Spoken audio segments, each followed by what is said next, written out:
Are ghosts real? Can spirits communicate? Whoa! Whoa!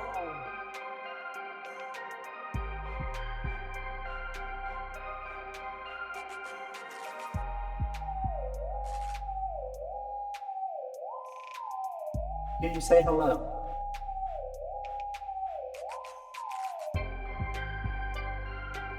Hello?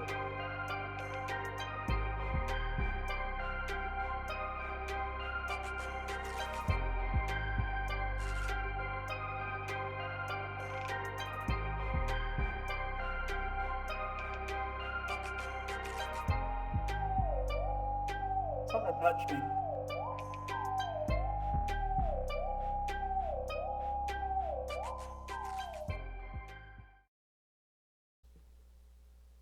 And now the second part of our investigation at Trans-Allegheny Lunatic Asylum. We've been trying to go and investigate Trans-Allegheny for 20 years. And it's, for whatever reason, we always had something come up.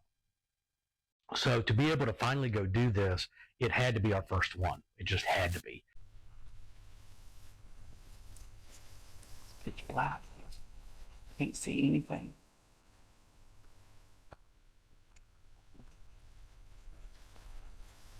I'm in Trans-Allegheny, walking the halls in the pitch black darkness, hoping to find somebody to talk to. Trans-Allegheny has been quite active for us so far, but much of the activity has occurred when our cameras were off. This is fairly normal for the asylum. However, that was about to change.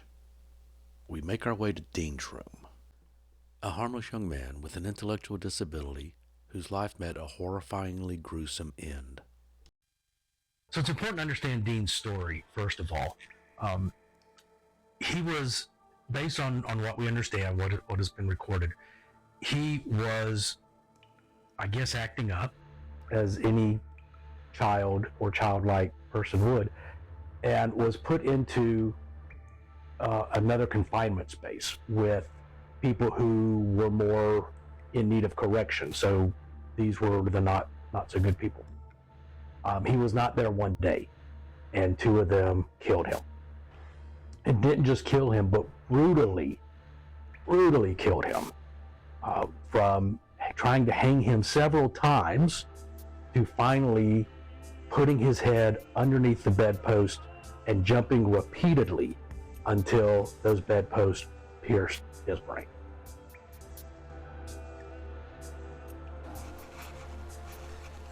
Hey, Dean.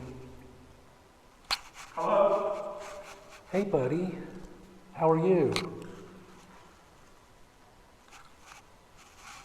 Will you talk to me for a little bit?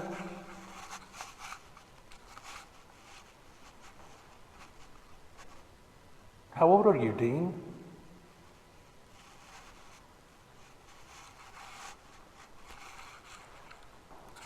Oh, I won't hurt you, Dean, I promise. I just want to talk to make sure you're okay. Dean's room. We were conducting a spirit box session, and I had the earphones on, so I could hear the spirit box. Chris couldn't hear the spirit box, and I couldn't hear Chris, so we couldn't communicate on what he was asking and what I was hearing as far as answers. And I felt something touch my ear. I thought maybe it was just my imagination. But then later, during a conversation, we were talking about how Dean is more of a childlike mentality, which I knew, but it made me start to think about the fact that a child would come up and want to play with like the headset or something on your ear if you put it on and they were there. So with that, I'm fairly confident that I was touched on the ear by a spirit. Will you come talk to me? Please?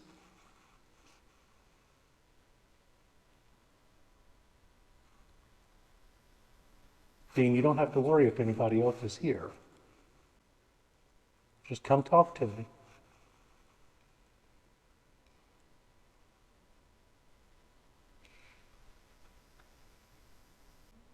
Louder. Can you speak up, Dean, please? Use some of our energy if you need to.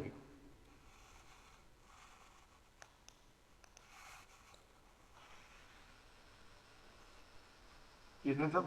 No, I thought I saw something. I'm sorry, Dean. I hate what those guys did to you. That was not nice.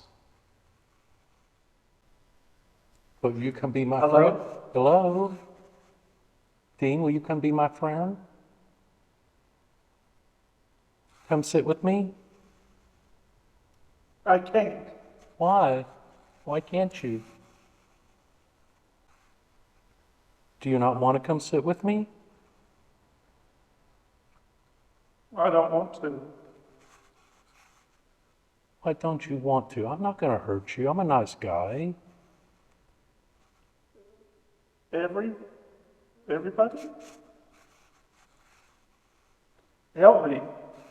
I can't help you, sweetie. They've already hurt you, and I can't unhurt you. But I'm sorry I they didn't do it. You didn't do it. Who's speaking? God, I've got chills now. Who's speaking? Somebody's here. Was that Dean? Or was that Big Jim? No.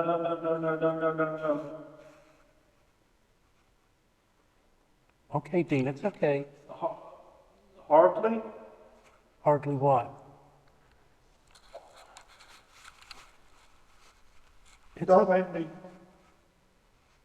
You don't have to come sit with me. Hardly. I just want to make sure you're okay. I can't. Do you like being here? You have a lot of people that come to visit you, don't you? No.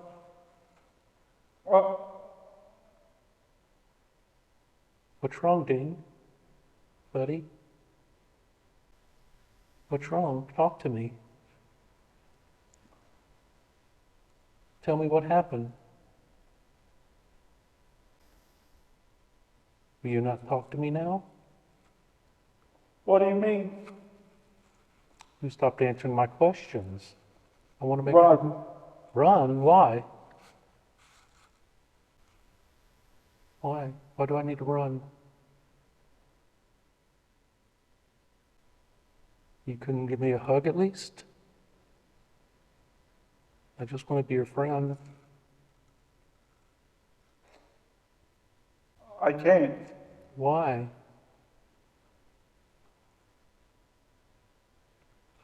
Are you still hurting, Dean? It's okay, sweetie. Just come talk to me. Are you scared? Are you still here, Dean? Towards the end of our spirit box session, Greg began to feel very emotional, and that is extremely out of character for him in this situation. Along with my feeling another presence, it appears that we both were being affected by something. But at this point, it seems Dean has stopped communicating, so we decide to pack our gear and check out another hotspot.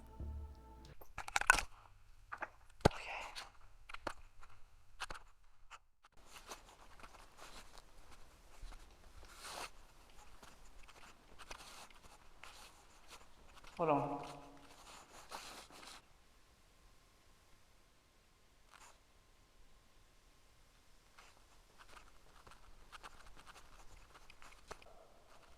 Hello? Hello?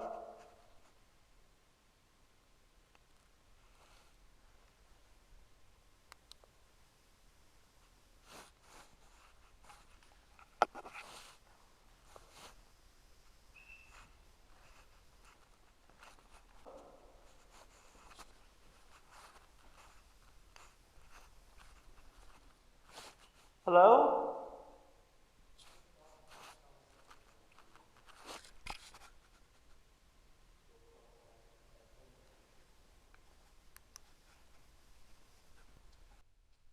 I heard something. It's not like we came out of that room. It sounded like a conversation.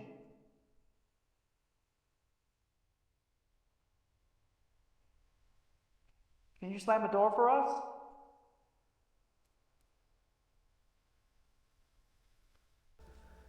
If you look closely, you can see what appears to be a figure on the ceiling. We did not see this at the time, and we have tried to find an explanation.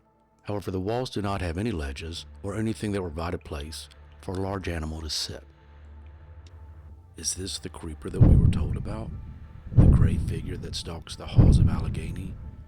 It has yet to be caught on film, making this a possible holy grail of investigations. We cannot say for sure, but in reviewing the video time and time again, we have yet to find an explanation.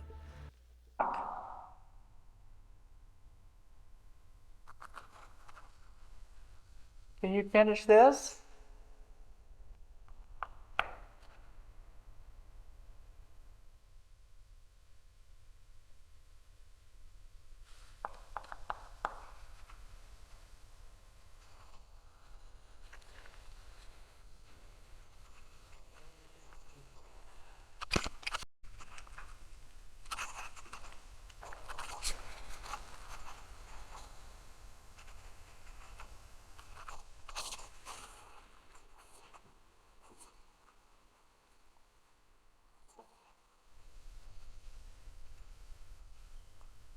Anybody in here? Hello?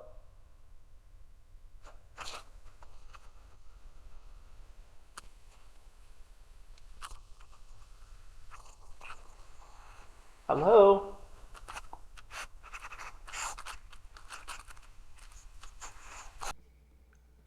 We decide to walk over to the shower room where a spirit named Ben likes to hang out. From what we're told, he typically only responds to women, but Greg will give it his best shot to see if he can charm him into responding. Okay, so this is the shower where Ben is active. Yeah, so supposedly he likes that when you're in the shower. So I'm gonna step in the shower. So I'm going to get in the shower. And I have this little clock right here telling me if you're leaving. Can you make a noise for me?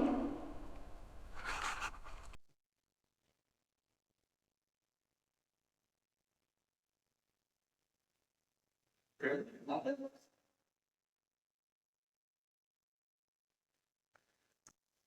Can you come near me, yes, so I can see you with the changing colors? Where you're standing from your knees down, very cold. What you're not able to see from our camera angle is that it's actually a step-in shower, and so from about the knees down, that area is covered and therefore would be cooler than Greg's body temperature.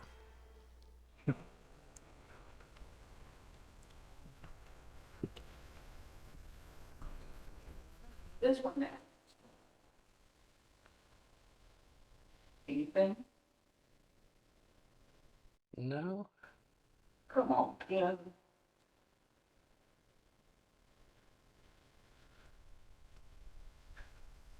Nothing?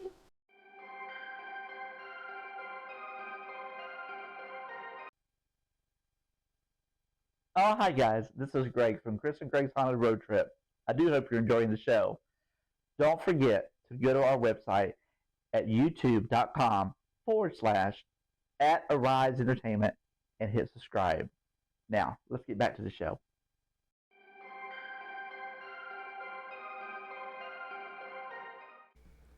With no activity from Ben and daylight approaching quicker than we expected, we continued on to another hotspot, stopping this time in the men's violent ward.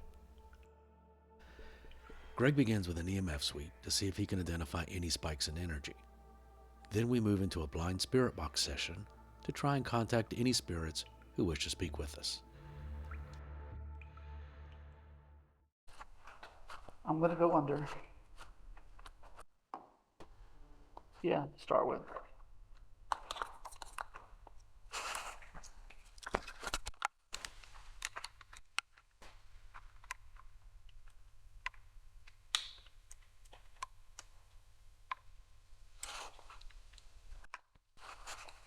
Okay, I'm in.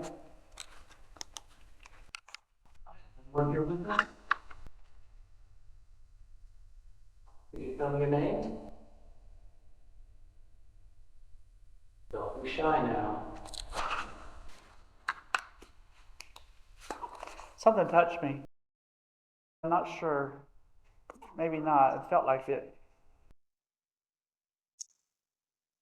Can you touch Greg again? I hear talking. Can you ask them to speak up? Okay. Can you speak up, please? It is a little hard to hear you. You can use some of the energy from our equipment if you need to.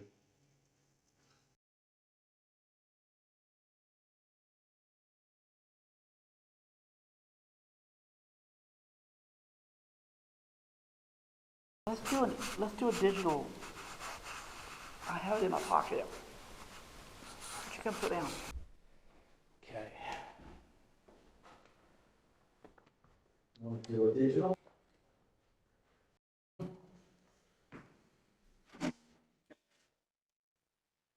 Who's here with us? Who was I speaking with during the spirit box session when I had my headphones on?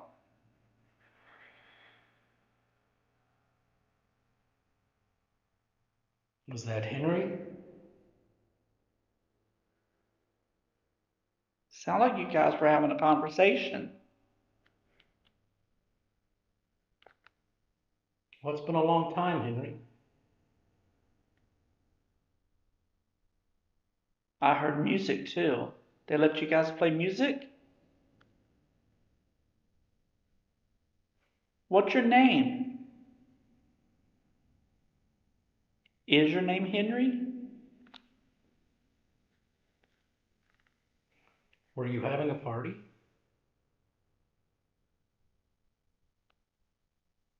Can you make a noise for us? Can you slam a door or knock?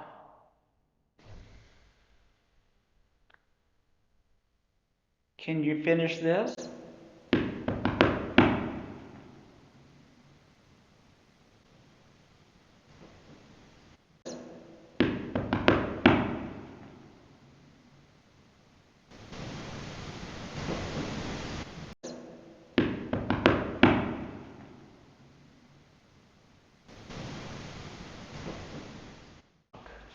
Let's try that again.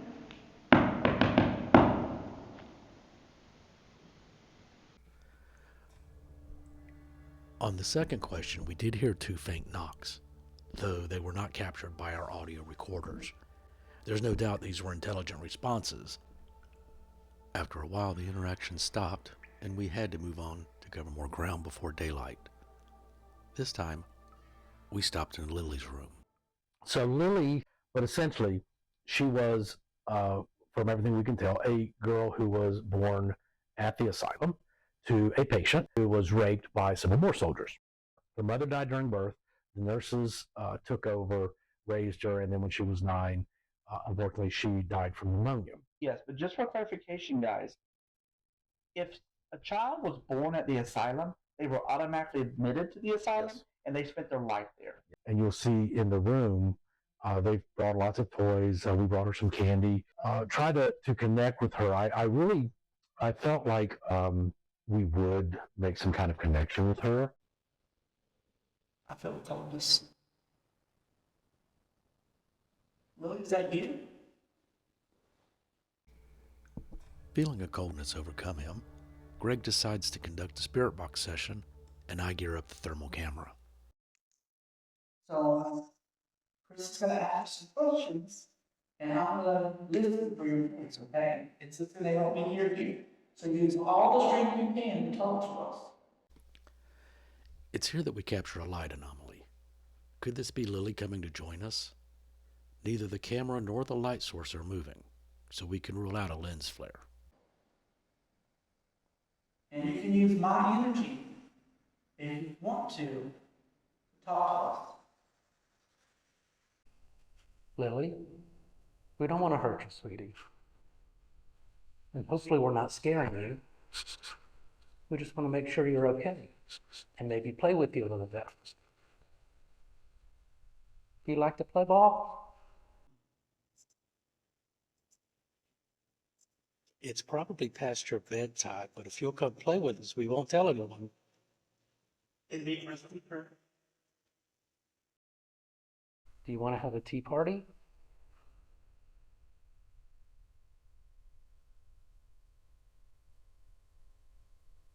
It's okay, sweetie. We won't hurt you, I promise.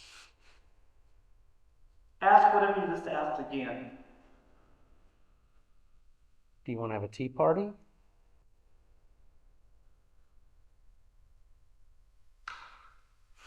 I promise we won't hurt you. We just want to make sure you're okay. Wow, I feel cold on my right side. Was that you coming into the room, Lily?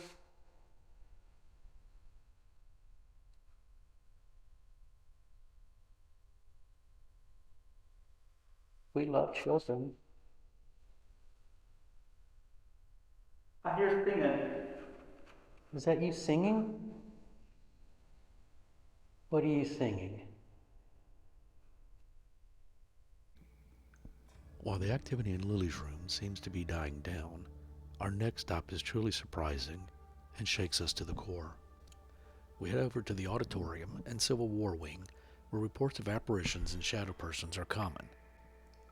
Many of the apparitions reported are those of the original 9, the first 9 women admitted into the asylum. We decide to conduct an EVP session to see if we can connect with any of the Civil War soldiers or the original 9. In this case, we get more than we bargained for. Hello, is anyone here?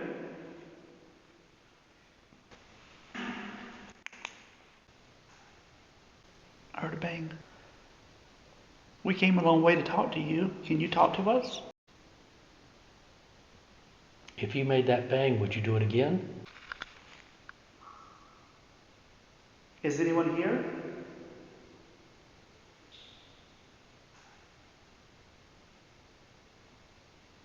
Can you tell us your name? Were you a soldier?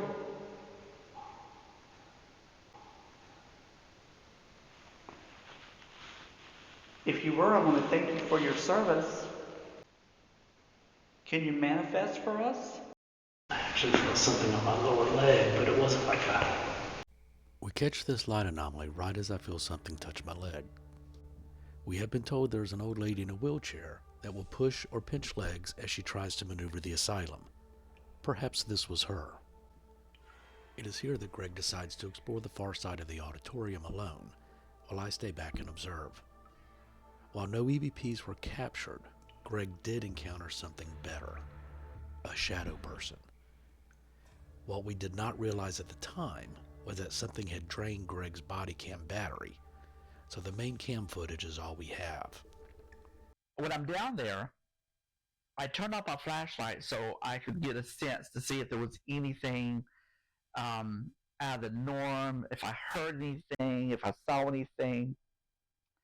And there was a window at the end there, and I saw something dart across the window. Immediately, I thought it was Chris behind me. And the reason is because I figured he must have his flashlight, he's coming out through there, and it created a shadow.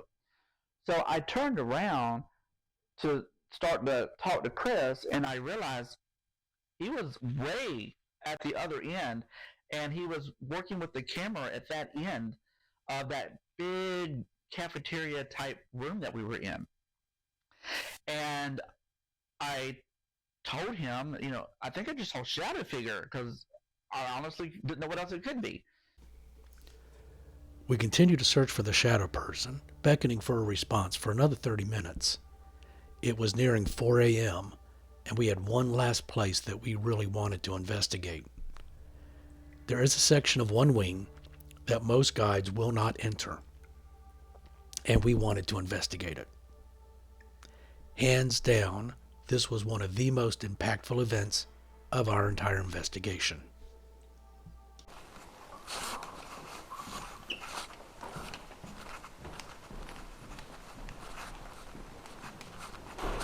Okay, we are moving to another location. As we enter the wing and set up our main cam, we both notice an extremely different energy than we have encountered all evening. For some reason, I set up our main cam in the distance, which is something I had not done all night, but I was hoping doing so would help us capture something. And did it ever? Hello? This is creepy as hell down through here. No, I mean, really, I feel like this is creepier than we've been all night. Is it? Yeah, I want to see the cage. Go ahead, I'll be behind you. I thought why they had a cage in here.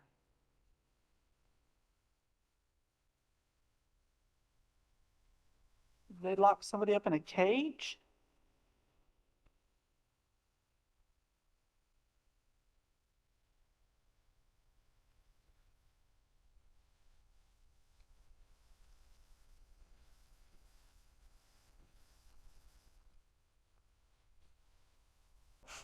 You know, I thought I saw something earlier, but I just figured in my eyes.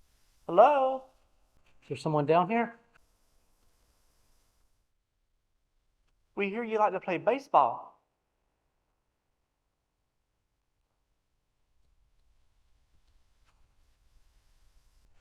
Yeah, this does feel. Ominous. That's a good word. Very. Oh, oh, oh. Whoa. Whoa. Whoa. Something just went through me. I mean, something. Look at me. Look. Oh, well, Oh, oh, what? oh. Whoa. What? Whoa. What? Whoa. Something just went through me. Oh, I mean, something. Look at me. Look. oh dear God. Upon review, we find this light anomaly coming out of the room as we both experience something that we feel was a spirit passing through us. Was this the spirit that Greg and I both felt?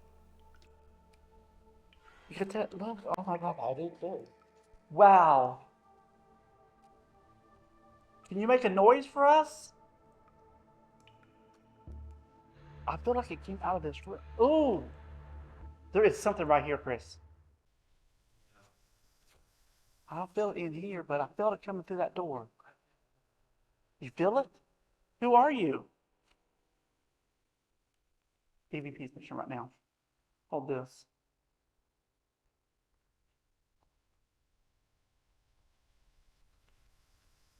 Hello, who's here with us? We just felt you.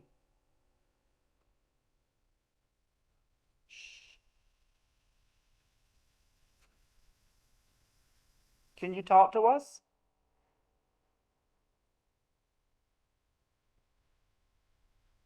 What's your name?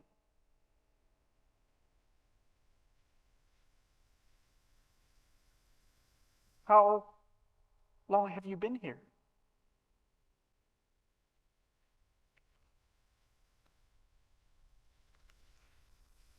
Who's here with us? We just felt you. Shh. Can you talk to us?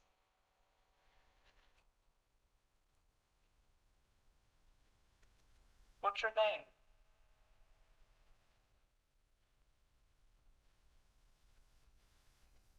How long have you been here? Chris, I'm feeling it right here. I'm feeling it.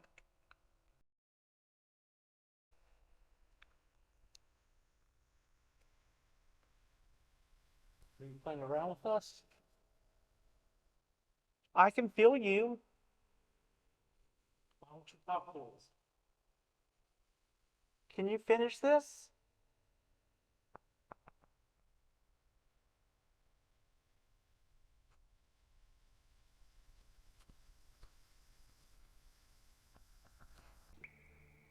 Unfortunately, no EVPs were captured. However, I would not expect any if that was in fact the spirit passing through us as it left the room. And given the events that happened shortly after this, I am more convinced that was the case.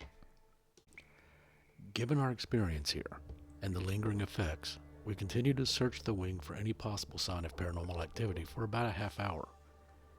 It seemed as though our spirit had decided to move on, possibly into another wing. We were also reaching the end of our lockdown and needed to pack up our gear and hike the nearly 4 acres back to the main entrance. Whatever that was came and went, like the wind. Did you feel something though? I did. What did you feel? I don't think I felt anything what you felt, but what I felt was sort of a, I don't want to say a wave because that's too strong of a word, but I could feel something kind of flow over me. And while our main cam did not pick up the audio, you can clearly see when Greg calls out, I move over and we turn our flashlights on to see. You can also see as I check to ensure the main cam was still rolling, hoping we caught something. And we then move into the room to quickly try to obtain any evidence of what just occurred that we could. What is just as compelling is that right after we enter the room, we no longer feel the presence. It is as if it passed through Greg as it was exiting the room. And then suddenly, our infrared light on the main cam unexpectedly shuts down. It's as if the spirit passed right over, draining the energy. This was definitely the best ending to the investigation. It is now nearly dawn and time for us to leave the asylum. We pack our equipment and make our way out of the building.